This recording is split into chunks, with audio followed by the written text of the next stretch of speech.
Gyropod was a surprising breath of fresh air in gaming, and it was certainly something I'd never seen before back when it came out in 1984.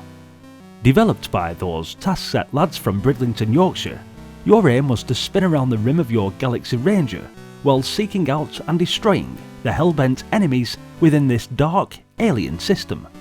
A gigantic circle of futuristic metal is hanging in deepest space.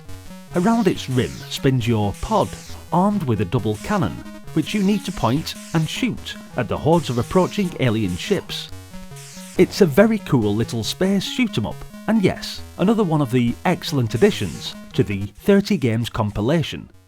For other videos from games within this fantastic games pack, check out the Commodore 64 August Press 30 games compilation playlist, which is up on the channel.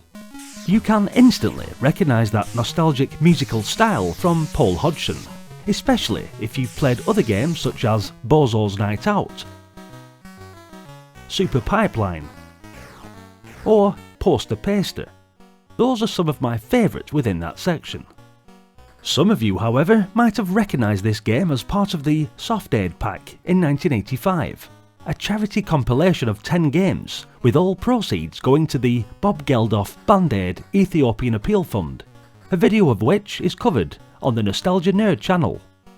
The start of the game sees your pod zooming onto the screen and docking with the space station, Galaxy Ranger. Suddenly, the aliens attack, and you have to quickly get the hang of spinning around the rim. This is accomplished with a rotating movement of the joystick. It never actually says if you're an antagonist or protagonist. All we know is that you have to literally destroy everything from these alien planets.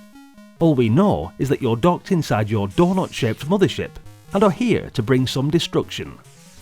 It can be a little bit fiddly until you're completely comfortable with the controls, as the location of the attacking aliens needs to be identified from their orientation.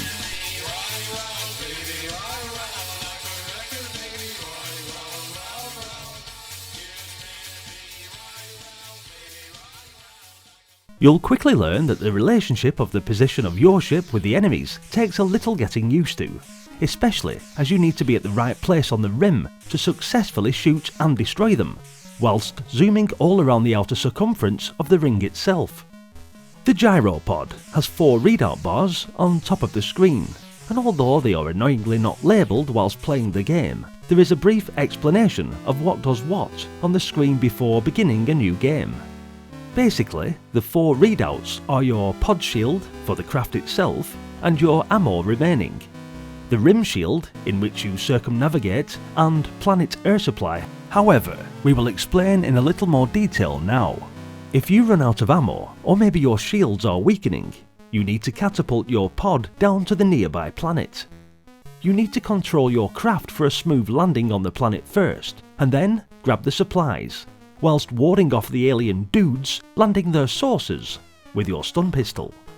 Also, you'll need to check your oxygen levels and ensure you return back to your craft before this is depleted.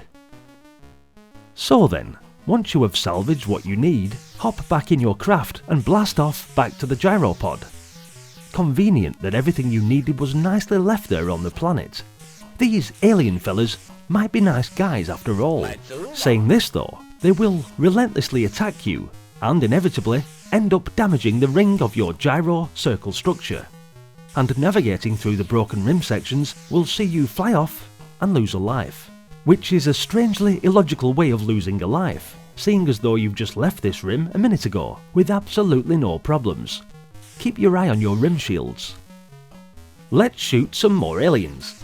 In fact, once they've all been dispatched of and their planet is warped into eternity, it's time to terrorise another civilization, with their own ideas as to how spaceships should be designed. So it continues through 4 waves of alternating mass devastation and hand-to-hand confrontations. Gyropod is a brave attempt to inject some much-needed originality into the tired shoot-'em-up formula, but unfortunately, it just falls short. Although the graphics are of a high standard and the sound is decent enough, it will inevitably get repetitive in the long run. But I'd say it's still a deeper game than average that you should definitely get fired up on your Commodore 64. Thanks for watching guys, hit the like button if you enjoyed the video, and let me know what you thought of Gyropod in the comments.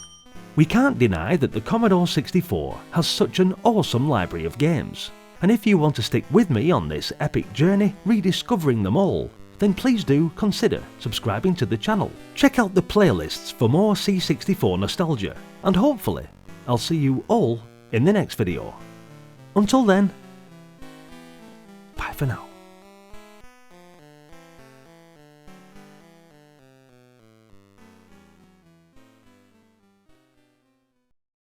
Are you